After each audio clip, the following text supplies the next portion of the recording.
Hello students, today I am going to talk about the nature of the Indian state in the post-liberalization phase commencing with the 1990s. You know that India had inherited from her colonial past an economy which was in shambles. So planned economic development was a top priority. On top of that, India was surrounded by hostile neighbors, all of which necessitated an interventionist state and a strong state. But this undergoes a gradual change from the 1980s. An era of liberalization started in India, and the trend was gradually to dilute the strict licensing system that prevailed. When the Narasimha Rao government, shortly after assuming office in the mid-1990s, announced its intention to overhaul the workings of the Indian economy, many observers considered the plans of the then Finance Minister Manmohan Singh for the first time far too radical and incompatible with the demands of democratic politics. Gradually and increasingly it became clear, however, that India was going to veer away from the path of Nehruvian socialism and adopt policies to complement the rules of the game enunciated by global financial institutions like the World Bank, the IMF and the World Trade Organization. What was the rationale behind this new economic policy? Manmohan Singh explained in 1997. The grave economic crisis that we were confronting, plus the collapse of the command economy model in Eastern Europe, helped to change the mindset. Since the early 1980s, there was a growing feeling in the country that the old centralized planning model was not yielding the desired results. Several committees had recommended liberalization of the old control regime. The events of 1990-91 gave added impetus to this line of thinking. But there were domestic factors also which necessitated the change.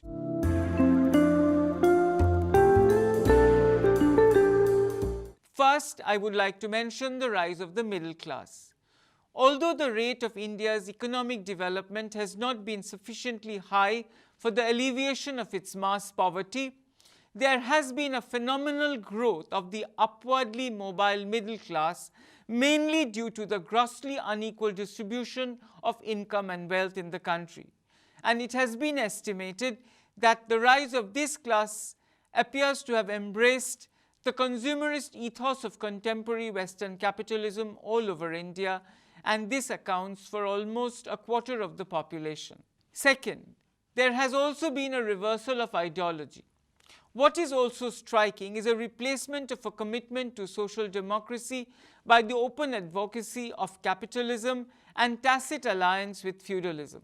The ideological commitment of the Congress to democratic socialism and secularism at home and to anti-imperialism and non-alignment in foreign policy was being slowly abandoned in the 1980s.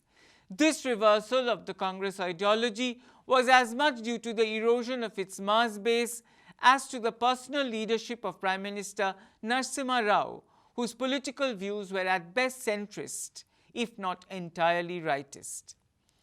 As such, he opened up the Indian economy to the transnational corporations of the G7 states in the name of globalization.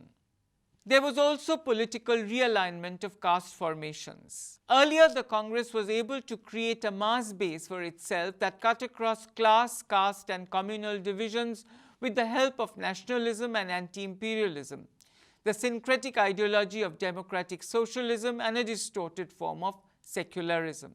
But from the mid-1960s, the middle castes, which were relatively numerous and generally belonged to the propertied classes, shifted their political loyalty from the Congress to other political parties. As a result, the Congress lost a large part of its traditional support base among the proletariat as well as the propertied classes, lost power at the center, and ceased to be the most dominant structural unit of the Indian political system. And finally, I would like to emphasize the role of the regional parties which had started to mushroom. A large number of local and regional parties emerged, thus imparting a fragmented character to the Indian political structure. Most of these parties do not have any ideological commitment and thrive on ethnic, linguistic, and regional chauvinism or purely anti-incumbency negativism. They have little interest in the broader ideologies and issues of national politics and are willing to sail with the dominant party in a coalition on all these matters. This gives a more or less free hand to the dominant partner in a central coalition government to pursue its national or international objectives according to its own class interests and ideologies. Explaining India's approach to globalization, Jenkins observes that the main feature of India's approach was a pattern of gradual reform on any single issue. This involved a strategy of carefully laying a foundation by using less transparent means of initiating change in an effort to avoid direct political confrontation for as long as possible. The objective is to provide more conducive circumstances under which further changes can be effected at a later date, when potential supporters of change are more likely to prove politically useful and opponents less capable of mounting resistance. So what are the manifestations of this liberalization that is beginning to unfold in India from the 1980s and gaining prominence with the 1990s? The most far-reaching reforms have definitely taken place in the realms of trade and industrial policy. The import licensing system was abolished. By 1992, the system had been effectively dismantled, with several notable exceptions such as sugar production. Combined with substantial relaxation of the MRTP Act, which had severely restricted the activities of the large business houses, industrial delicensing resulted in a spurt of private sector investment and corporate restructuring. This higher level of business activity in turn led to further regulatory anomalies that necessitate additional reforms in policies relating to taxation, share markets, foreign joint ventures, and infrastructure.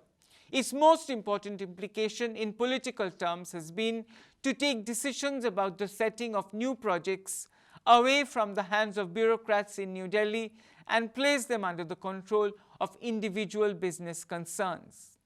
In view of the desire to liberalize the economy, the 1991 industrial policy of the Government of India therefore stipulated that the government has decided to take a series of measures to unshackle the Indian industrial economy from the cobwebs of unnecessary bureaucratic control. These measures complement the other series of measures being taken by the government in the areas of trade policy, exchange rate management, fiscal policy, financial sector reform, and overall macroeconomic management. So we definitely witness a clear dismantling of the license Raj. In August 2009, whereby the most controversial Monopolies and Restrictive Trade Practices Act, commonly referred to as the MRTP Act, stands repealed and is replaced by the Competition Act 2002 with effect from 1st September 2009. The MRTP, you will remember, was a grim reminder of the license quota permit Raj of the 1970s and the 1980s, and the act had become redundant after July 1991, when the new economic policy of the government was announced. The Government of India also opened up to the private sector industries that had previously been the sole preserve of state-owned enterprises. But along with industry, we also find reforms in the agricultural sector. These reforms, though not revolutionary in a genuine sense, did entail substantial efforts on part of Indian states to alter the ways in which governments treat cultivators, agricultural laborers, and carry on trade in agricultural commodities. What is also striking about the National Agricultural Policy 2000 is its categorical stipulation that the government will endeavour to create a favourable economic environment for increasing capital formation and farmers' own investments by removal of distortions in the incentive regime for agriculture, improving the terms of trade with manufacturing sectors, and bringing about external and domestic market reforms backed by rationalization of the domestic tax structure.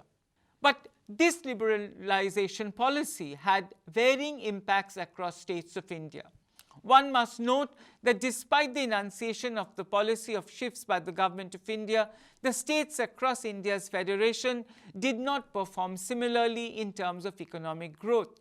Ashima Sena points out pertinently that despite the centrist uniform national policy framework in New Delhi, the regional states responded with divergent strategies towards the central regime, and their regional institutional structures varied widely. This variation in vertical strategies and regional institutions contributed to divergent interest rates in the large and small-scale private sector, as well as different infrastructural conditions for industry in the respective regions. Since the 1991 economic reforms, there has been strong industrial growth in India at an annual rate of 9%. However, not all Indian states have performed well since the dismantling of the Licence Raj. The highest rates of industrial growth were observed in the Indian states of Andhra Pradesh and Gujarat, which grew at more than 10% per annum. In contrast, however, Indian states of Assam, Orissa, Madhya Pradesh and West Bengal grew at a meager 3% or less per annum. So what were the perceptible changes in the post-1980 scenario? One could detect a set of interlocking institutional arrangements governing economic policy in India in the pre-1980 period. India's policymakers had closed the economy to international trade and riddled the private sector with extraordinary and cumbersome regulations which suffocated private economic activity as a result of various bureaucratic controls and impediments. Such a set of institutional arrangements was becoming increasingly incompatible with the change climate ushered in by the WTO regime. Changes therefore started happening in India post-1980 when India took the strides in the direction of liberalization and privatization towards free markets and open trade. Trade barriers were slashed, foreign investment was welcomed, the Licence Raj was effectively dismantled, and the welcome effects of such changes started manifesting themselves in much higher rates of economic growth. But one has to be also mindful that this growth which we are talking about is not entirely because of liberalization. What needs to be reiterated is that the Indian growth story cannot be attributed simply to a process of liberalization signaled by the end of a highly interventionist state and an import substitution trading regime. Rather, it was the pro-business tilt which accelerated economic growth in India after 1980. As Kohli points out, clearly the simple-minded hypothesis that more you liberalize, the more you grow is not borne out by cross-national evidence from the developing world. Hence, the state ought to feature as a prominent actor in the Indian growth story. The state is not getting eclipsed by liberalization. And state-business relations matter in a big way for explaining growth in future. Growth in India accelerated after 1980 because the state embraced the policy of economic growth and endorsed the business groups as the main political ally. In other words, growth success or failure is not much a function of the degree but the quality of state intervention. Identifying variations in how states are organized and in the institutional relationship of the state to the private sector lies the key to the understanding of the relative effectiveness of state intervention in the economy. As Harris points out, the most stories of economic growth indicate a positive role on part of the state in relation to private business. In other words, state-business relations definitely matter in economic growth. However, the role of the state in relation to business must exist and operate in a context which can lead to substantial variations in the nature, quality and impact of state-business relations. Adrian Leftwich importantly observes that political processes occur in particular contexts and are influenced and shaped by a very wide range of complex and often overlapping factors like the formal political institutional architecture of the state, including constitutional features, distribution and formal control of state power as in a presidential presidential or parliamentary, a unitary or federal system, plus civil-military relationships and the position with regard to bureaucratic recruitment and incumbency.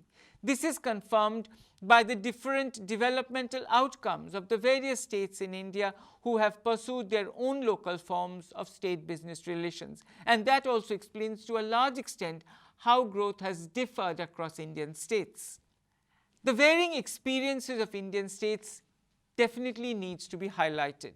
That despite uniform central policy interventions, regional states in India reveal different developmental trajectories explicable in terms of regional, political and institutional contrasts. Frankel draws attention to this reality. The 1999-2000 poverty rate figures show that in 13 states like Arunachal Pradesh and Assam, Orissa, Sikkim, Tripura, Uttar Pradesh and West Bengal among others, between 25% to 47% of the rural population live below the poverty line. Other studies have also affirmed that this importance of local or regional considerations. Local institutions definitely matter regarding whether industry in a region benefits or is harmed by the nationwide delicensing reform. So we are definitely witness to the heterogeneous effects of liberalization.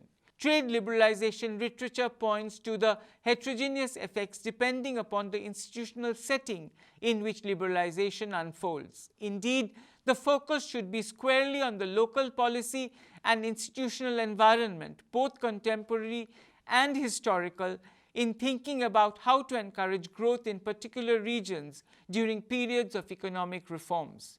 This is confirmed by Frankel. The social consequences of economic reforms confirm trends suggesting the emergence of two economies across the regional and social landscape of India. So what are these two economies that coexist in India? There is a smaller yet sizable affluent economy growing up in the larger cities and spreading to self-contained islands of export-oriented high technology parks, all the centers of the glass and the glitter.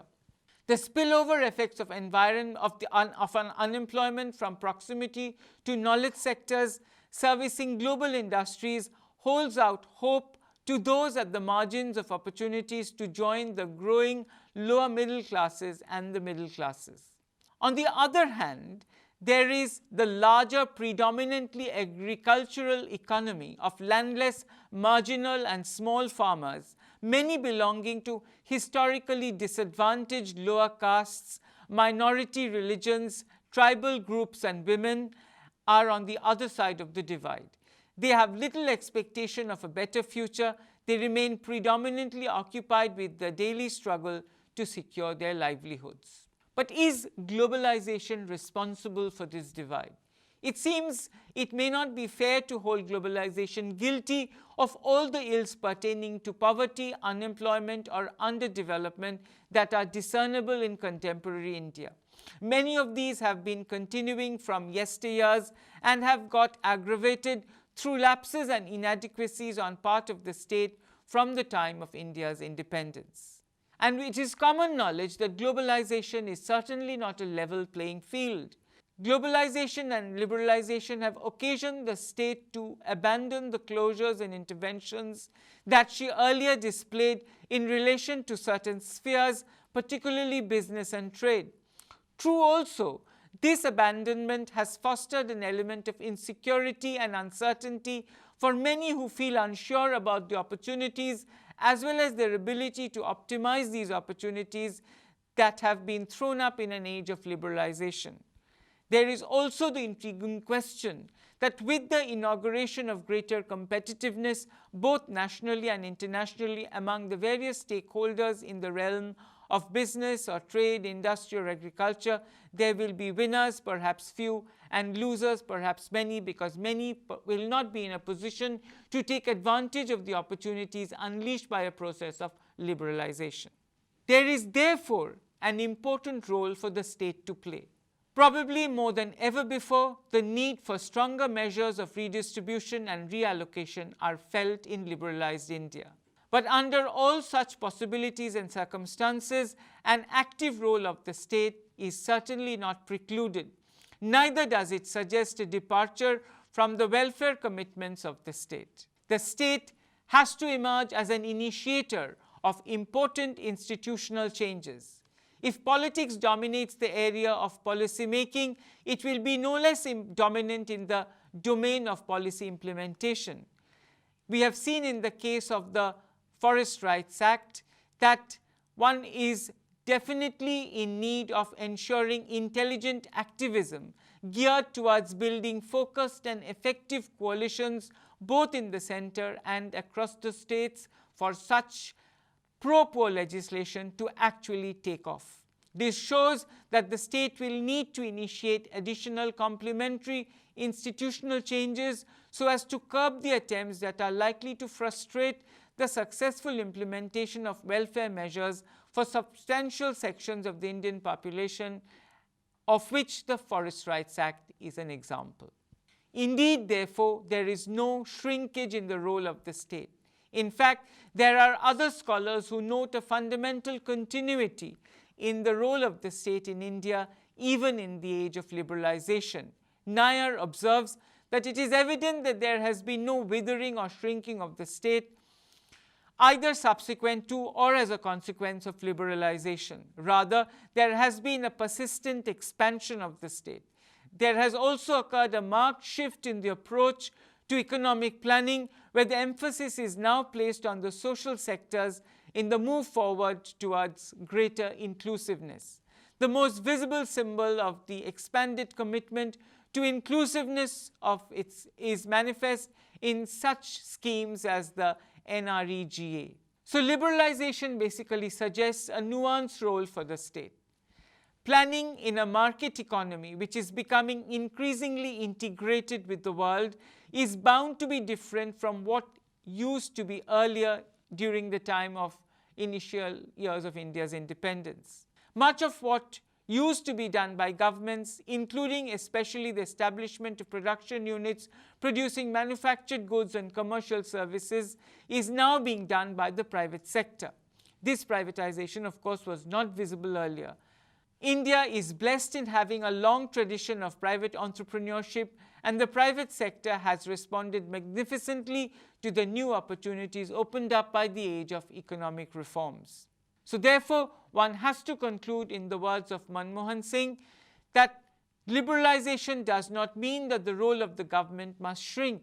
On the contrary, the government must play a much larger role in some areas, even as it shifts out from several others. And this is reiterated by Jagdish Bhagwati, who says that the state in a liberalized world is basically going to look upon itself as a manager of globalization, because globalization will throw up opportunities for some, and these opportunities will not be available to others who are in a rather depressed situation. So the state has to provide sufficient inputs to these sections, to these marginalized sections, so that they can take advantage of the opportunities opened up by globalization. All that basically has one clear pointer: the state will have a new role, a nuanced role, an important role, and a managerial role to play in an age of liberalization. Thank you.